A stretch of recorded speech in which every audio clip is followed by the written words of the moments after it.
At isa na namang nawala, at isa pa. Isa pang bodega ng wild berries ang bumagsak. Patuloy lang ang Ukraine sa pagpapakawala ng mga drone nito at wala talagang makakapigil sa kanila sa pagbura ng mga hindi mapapalitan. Oo, maaring maitayo ulit ang mga bodega. Pero ang tiwala ba sa wild berries, ang bilyon-bilyong dolyar na nalulugi ng kumpanya at ng mga customer nito, mapapalitan ba? Hindi, wala na sa mga iyon, ang babalik pa. At masasabi rin natin ang parehong bagay para sa lahat ng nasa bodega. Isang dambuhalang bola ng apoy ang sumiklab sa isa na namang pasilidad ng wild berries. At tuloy-tuloy lang ang mga problema ng kumpanyang nagkunwaring walang kinalaman sa pananakop ni Putin. Nung huling bahagi ng 2025, ang wild berries na isang e-commerce platform na parang Amazon nagbukas ng bagong pasilidad sa rehiyon ng Voronezh. Ang bodega na ito ang bagong ipinagmamalaki ng kumpanya na lalo pang lumakas habang nagaganap ang digmaan sa Ukraine. Saklaw ang 152,000 metro kwadrado at may kapasidad na hanggang 70 milyong item. Ang bodega ay mabilis na naging mahalagang bahagi ng napakalaking kadena ng supply na itinayo ng wild berries sa mainland Russia. Milyon-milyong pagbili na ang nagawa. Libo-libong nagbebenta ang umasa sa bodega para sa kanilang mga negosyo at 10,000 mga customer ang bumili sa wild berries. At ang mga binili nila ay dumaan muna sa Voronezh bago makarating sa mga nagbayad. Ang bodega na yon ay wala pang 1 taon mula nang itayo.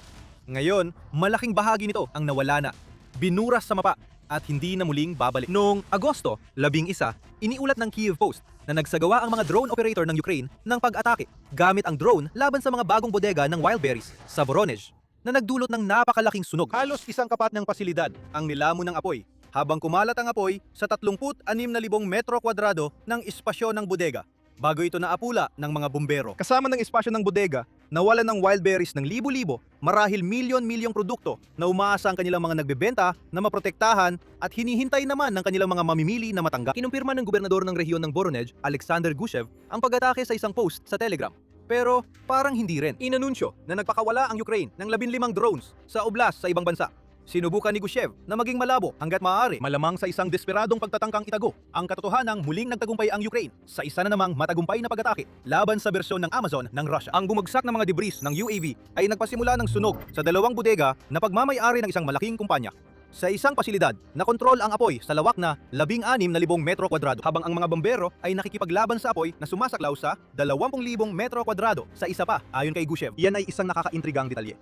Mukhang naganap ang sunog sa pasilidad ng wild berries Voronezh sa 2 lokasyon na nagpapahiwatig na hindi bababa sa 2 drone ng Ukraine ang nakalusot sa depensa ng himpapawid ng Russia. Nakakahiya yon. Ipinapakita nito na kahit anong depensa ang mayroon sa Voronezh ay hindi kayang protektahan ang buong bodega. At bago natin makalimutan, nagbigay si Gushev ng luma at subok na dahilan, ang paboritong palusot ng Russia. Hindi raw mga drone ng Ukraine ang gumawa ng pinsala.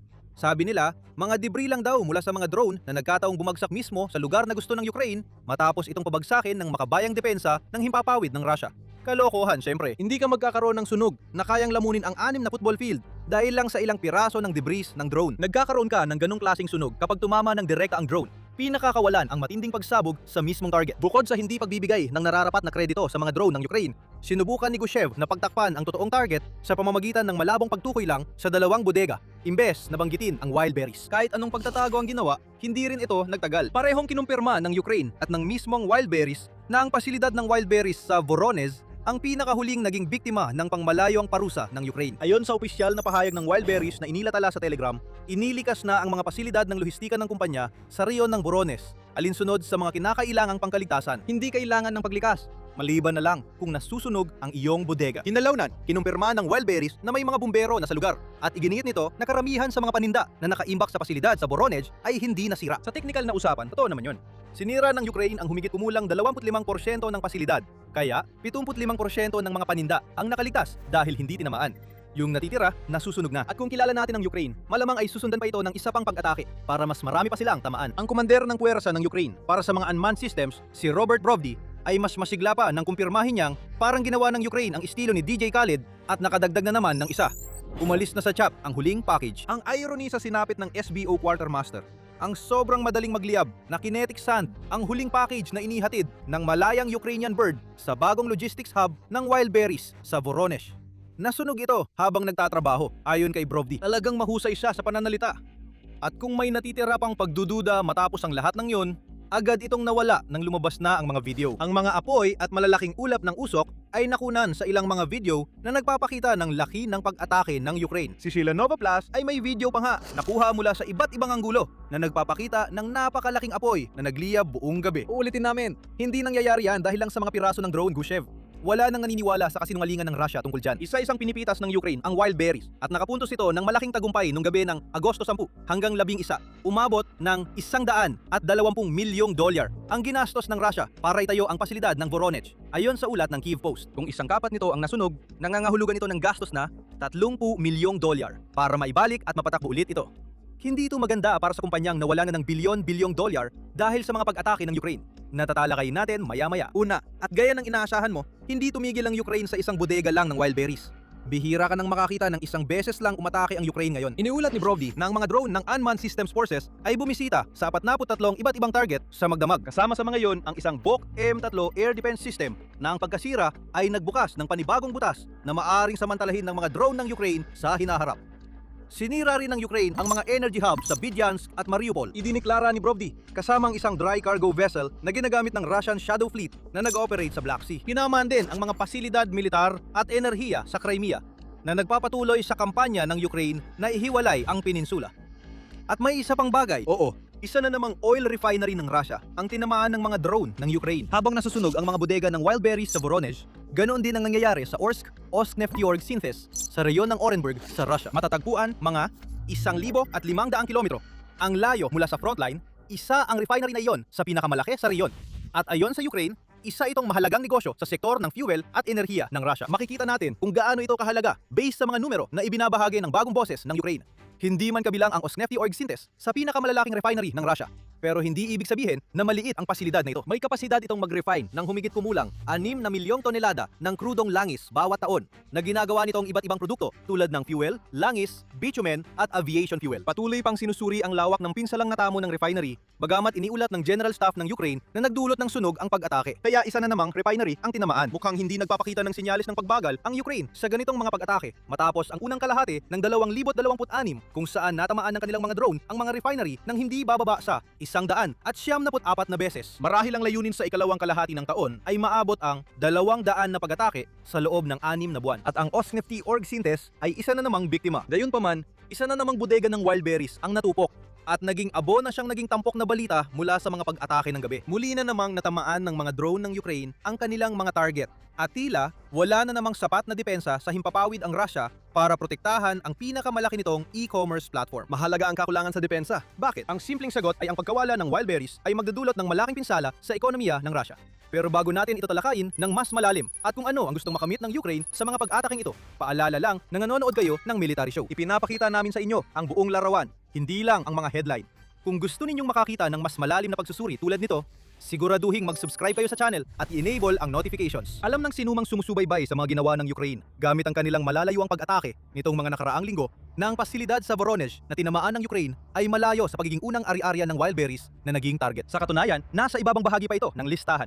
Pagsapit ng Agosto 3, nakatama na ang Ukraine ng 14 na bodega ng wild berries sa loob ng 17 araw na kampanya na pinaniniwalaang nagdulot sa kumpanya ng pagkawala ng 1.2 milyong metro kwadrado mula sa 5.6 milyong metro kwadrado ng warehouse space na kanilang pinamamahalaan. Ayun yan sa Russian outlet na Verska na binigyan din na sinimulan ng Ukraine ang kampanyang ito ng matindi. Pinarget nito ang bodega ng wild berries sa Electrostal na nasa reyon ng Moscow at nagdulot ng dobleng pinsala. Hindi lang nasunog ng tuluyan ang pasilidad na may 250,000 metro kwadrado, kundi nagpadala rin ng mensahe ang Ukraine kay Putin na kaya ng kanilang mga drone na magsagawa ng pag-atake kahit sa pinakamatinding binabantayang reyon ng Rusya. Sumunod pa ang mas marami pang pag-atake. Sa 8 sa mga ito, umatake ang Ukraine sa mga bodega na higit sa 100,000 metro kwadrado. Ang laki. Kabilang ang mga pasilidad sa Vladimir, Ryazan, Samara, Penza, Tambov, Stavropol, Krasnodar at St. Petersburg. Maaari ninyo nang idagdag ang Voronezh sa listahan. Tinarget din ng Ukraine ang 5 pang mas maliliit na bodega ng wild berries pagsapit ng Agosto 3. Ipinapakita sa kumpanya na hindi magdadalawang isip ang Ukraine na atakihin kahit ang mga tila hindi gaanong mahalagang pasilidad na pinamamahalaan nito. Sinububin na ring atakihin ang Voronezh noon kahit na ang mga drone ng Ukraine ay nagdulot lang ng pinsala sa bubong. Sa pagkakataong ito, sinigurado ng Ukraine na matagumpay ang kanilang pag-atake. Napakalaki ng mga pagkalugi sa pananalapi mula sa serye ng mga pag-ataking ito. Ayon sa The Bell, tinatayang higit $3 bilyong na ang nawalang halaga dahil sa pagkasira ng mga bodega at lalo pang nadagdagan nito. Ang mga nagbebenta ang pangunahing naapektuhan ng mga pagkaluging ito kahit na malinaw na nalulugi rin ang wild berries dahil nawawala ang porsyento nila sa bawat produktong nasusunog. Ayon sa The Bell, mga 10% lang ng paninda ng wild berries ang direktang ibinebenta nila, habang ang natitirang 90% ay binibili ng mga vendor na siya namang nagbebenta nito sa mga mamimili gamit ang wild berries platform. Hindi masyadong sinuwerte ang mga vendor sa pagbawi ng kanilang pera mula sa wild berries. Ilang beses nang sinabi ng kumpanya na wala silang obligasyong bayaran ang mga vendor para sa anumang pagkalugi na dulot ng mga drone strike ng Ukraine. Kapansin-pansin, may pahiwatig pa nga na inaasahan na ng wild berries ang ganitong pangyayari at naghanda na sila bago pa man simulan ng Ukraine ang kanilang kampanya laban sa mga bodega ng kumpanya. Noong Hulyo, iniulat ng Moscow Times na in-update ng kumpanya ang kanilang kasunduan sa pakikipagsosyo sa mga vendor upang alisin ang anumang pananagutang pinansyal na dati nilang hawak para sa mga produktong nawala o nasira dahil sa mga missile strike, pag-atake ng drone o kaguluhang sibil. Ang bagong kasunduang iyon ay nagsimulang ipatupad noong Hulyo 7 kasabay ng isa pang bagong patakaran kung saan tinaasan nito ang komisyon ng mga merchant sa 20% para sa ilang linya ng produkto. Ipinaliwanag ng wild berries ang desisyong iyon sa isang kalakip na pahayag na nagsasabing ang kasalukuyang sitwasyon ng ekonomiya, lalo na ang malaking pagtaas ng presyo ng gasolina at ang dulot nitong pagtaas ng gastos sa lohistika ay direktang nakakaapekto sa mga gastusin sa operasyon. Gayunpaman, kahina-hina talaga ang timing ng lahat ng ito. Ilang linggo lang matapos gawin ng mga update na ito, nagsimula nang bumagsak ang mga drone ng Ukraine. Kung mahilig lang tayo sa mga teorya ng sabuatan, masasabi nating alam na ng wild berries na may paparating na mangyayari, malamang dahil sa koneksyon nito sa Kremlin at sa impormasyong nakukuha nila mula roon. Kaya inalilalis ng wild berries ang anumang pananagutan sa kompensasyon na meron nito at sinubukang pigain ang mas maraming pera. Hanggat kaya mula sa mga vendor nito bago magsimulang gumuho ang lahat ng mga bodega nila. Ngayon, wala nang vendor na makakabawi ng pera para sa mga produktong nawala sa kanila. Maaring maprotektahan yan ang wild berries mula sa agarang problemang pinansyal. Pero hindi ito magandang pangmatagalang estratehiya. Ang mga galit na vendor na nawalan ng libu-libong dolyar na halaga ng produkto dahil sa sunog sa bodega ay malamang na hindi na magtitiwala sa wild berries para sa kanilang mga negosyo sa hinaharap. Maaring inilalagay ng kumpanya ang sarili nito sa mas malalaking problema sa hinaharap kung sakaling makaligtas pa ito sa matinding opensiba ng Ukraine ng buo. Para sa Ukraine, ang paglikha ng galit na yon ang pangunahing layunin.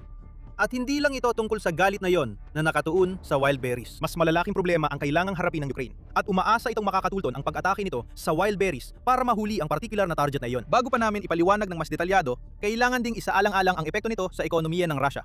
Ang pag-atake sa pasilidad ng wild berries sa Voronezh ay pinakabago lamang sa sunod-sunod na mga pag-atake na nakaapekto sa isang kumpanyang malaki ang ambag sa ekonomiya ng Russia. Kasama ng pangunahing kakumpetensya nito na Ozon at iba pang online retail platforms, ang wild berries ay bumubuo ng 8.5% ng gross domestic product ng Russia. Bilang pinakamalaki sa mga retailer nito, ang wild berries ang may pinakamalaking epekto. Nagbibigay rin ang sektor ng e-commerce sa Russia ng humigit kumulang 4 na milyong trabaho ayon sa ulat ng The Week. Ibig sabihin, ito ay kumakatawan sa halos 5% ng kabuuang lakas paggawa ng Russia.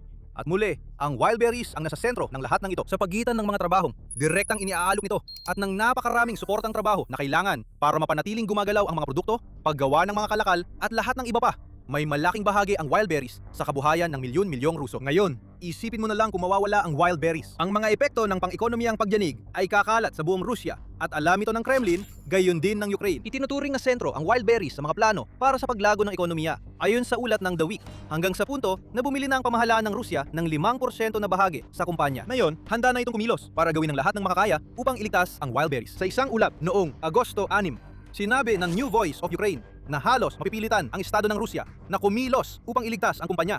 Ayon sa dalawang hindi pinangalanang pinagkukunan mula sa merkado ng e-commerce sa loob ng Rusya, kakailanganin ang isang multi-bilyong dolyar na bailout at lalo pang lalaki ang halagang yon kung magpapatuloy ang Ukraine sa pag-atake sa mga bodega at sentro ng logistic ng wild berries. At sa likod ng lahat ng ito ay ang mga mangangalakal, ang mga taong nawawalan ng produkto at hindi nababayaran para sa mga naibebenta nila. Ipinapunto rin ng parehong outlet na karaniwang binabayaran ng wild berries ang kanilang mga nagbebenta sa loob ng 3 linggo matapos maibenta ang kanilang mga produkto. Ngunit nagkakaroon ng mga pagkaantala habang humaharap ang kumpanya sa kakulangan sa pera na dulot ng mga pag-atake ng Ukraine. Ang 3 linggo ay naging 3 buwan. Lumilitaw ang sunod-sunod na krisis. Hindi lang hindi nababayaran ang mga nagbebenta para sa mga nawalang produkto, kundi kailangan din nilang harapin ang pagdating ng pera ng mas huli kaysa sa inaasahan. Para sa mga nagbebenta na maliit ang tubo, na kinabibilangan ng libo-libo na nagbebenta ng murang produkto, ang mga pagkaantalang ito ay maaaring magdulot ng katapusan ng kanilang maliliit na negosyo.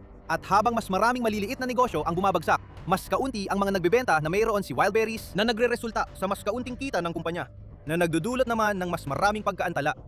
Isa itong malupit na siklo na gawa ng Ukraine At mukhang malabo na kahit ang isang bailout ay makapagliligtas pa sa kumpanya ngayon sapagkat palaging gumagawa ng mas maraming drone ang Ukraine at marami pa ang nakaabang dahil may mga nakatakda pang pagbisita sa iba pang mga bodega ng Wildberries. Kung nagtataka ka kung paano pinapaliwanag ng Ukraine ang mga pag-atake nito sa isang kumpanyang itinuturing na sibilyan, malaking bahagi ng dahilan ay ang dulot nitong pinsala sa ekonomiya. Dagdag pa rito, may issue rin na nagbebenta ang Wildberries ng mga bahagi ng drone at kagamitang militar hanggang sa nagkaroon pa ito ng mga espesyal na tag ng produkto para sa mga gamit na nakalaan sa mga sundalong kasali sa espesyal na operasyong militar ni Putin. Malayo sa pagiging inosente ang kumpanyang ito pagdating sa digmaan sa Ukraine. Kasabwat ito sa pagpapagana ng digmaan na yon sa pamamagitan ng mga ibinibenta nito at sa perang ipinapasok nito sa pondo ng digmaan ni Putin. Pero ang totoong problema para sa Rusya ay ito. Ipinapararamdam ng Ukraine sa mga mamamayang Ruso ang mga epekto ng digmaan na sinimula ng kanilang leader sa paraang hindi inaasahan ng kahit sino. Lumabas na ito ay isang sensitibong tagasuri ng kaginhawaan ng napakalaking populasyon ng Rusya.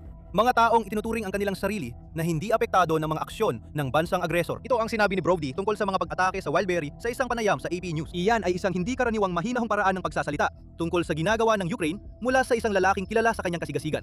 Ngunit na ipapahayag naman ito ang punto. Kahit ang mga pag-atake sa refinery na isinasagawa ng Ukraine ay hindi ganoon kalawak ang epekto sa mga mamamayang Ruso. At tiyak na hindi rin kasing bilis kumpara sa mga bodega ng Wildberries na nasusunog sa buong bansa. Ang mga tao sa Voronezh at mga kalapit na reyon ay mararamdaman na ngayon ang sakit na yon. Tulad ng nararamdaman ng mga umaasa sa mahigit 12 bodega na tinamaan na ng Ukraine. Ang Wildberries ay nasa sentro ng buhay ng mga Ruso, katulad ng kung paano sentro ang Amazon sa buhay sa kanluran. Di dyan pumupunta ang mga Ruso para umorder ng halos lahat ng bagay na binibili nila online. Kabilang na ang mga produktong mahirap nilang makuha dahil sa mga parusa ng kanluran. Lahat ng yon ay nawawala na ngayon at naglalagay ito ng pressure kay Putin na makahanap ng solusyon. Ang galit na pinag-usapan natin kanina ay magiging takot at lahat ng mga negatibong emosyon na ito ay mapupunta kay Putin. Iyan ang inaasahan ng Ukraine. Sa huli, ang nakita natin sa Voronezh ay bahagi ng mas malawak na kampanya para ibalik ang digmaan sa Russia hanggang sa punto na ang sariling mga tao ni Putin ay magsimulang mag-alsa. Naniniwala ang Ukraine na ang ganitong paraan ay sa huli magbabalik kay Putin sa negosasyon. Hindi dahil gusto niya, kundi dahil wala na siyang ibang pangpipilian. Gaano man kaagaran ang naging epekto ng mga pag-atakeng ito sa Russia, tumutugon si Putin sa pressure sa pamamagitan ng pag-iskala. Iyan ang madalas niyang ginagawa. At senyales ito na nagiging desperado na ang leader ng Russia. Ipinahayag ng Pangulo ng Ukraine na si Volodymyr Zelensky noong Agosto 10 na ang Russia ay umaabot na sa literal na pagdukot ng mga tao sa kalsada para pilitin silang sumali sa hukbong Ruso. Ayon din kay Zelensky, bumibili ang Russia ng malaking bilang ng kagamitang militar mula sa North Korea, malamang para sa mas matinding pag-atake laban sa Ukraine. Bawat hakbang na ginagawa ng Russia tulad ng pagtaas ng produksyon ng ballistic missile, pagdadala ng mga kagamitan mula sa North Korea at paghahanda para sa mobilisasyon. Lahat ng ito ay nagpapakita na ang Moscow ay naghahanda hindi para sa kapayapaan, kundi para sa paglala ng labanan. At kailangang tumugon ng mundo ngayon, hindi maghintay, ayon kay Zelensky. Hindi siya nagkakamali. Maaaring ang plano ni Putin ay gamitin ang lahat ng meron ng Russia para manalo sa digmaan sa Ukraine upang hindi na siya mapilitang makipagkasundo para sa kapayapaan. Ang tugon ng Ukraine ay pareho pa rin. Ang mga pag-atake laban sa Wildberries at iba pang mahahalagang bahagi ng makinarya ng digmaan ng Russia ay patuloy lang nagpapataas ng presyon. Hanggat kayang panatilihin ng Ukraine ang kanilang depensa sa sariling bayan, maaari nitong sirain si Putin sa loob ng kanyang bansa. Ang Voronezh, ang pinakabagong target. Handa kaming tumaya na mas marami pang mga bodega ng Wildberries ang makakaranas ng impyernong dulot ng mga drone ng Ukraine. At mangyayari ito sa lalong madaling panahon. Kung mapipilit si Putin na pumasok sa negosasyon para sa kapayapaan, maaring hindi sapat ang presyon mula sa Ukraine lamang. Kailangan ng tulong mula sa mga kaalyado ng Ukraine. At sa Estados Unidos, may kaalyado ang Ukraine na ngayon ay gumawa ng malaking hakbang para magpataw ng presyong iyon. Ginawa lang ng Amerika ang isang bagay na kinatatakutan ng Russia at maaari mong malaman kung ano yon sa pamamagitan ng panonood ng aming video. Pero bago ka umalis, huwag mong kalimutang mag-subscribe sa programang militar para hindi mo mamiss ang aming mga pagsusuri sa pinakabagong pag-atake ng Ukraine sa teritoryo ng Russia. At salamat sa panonood.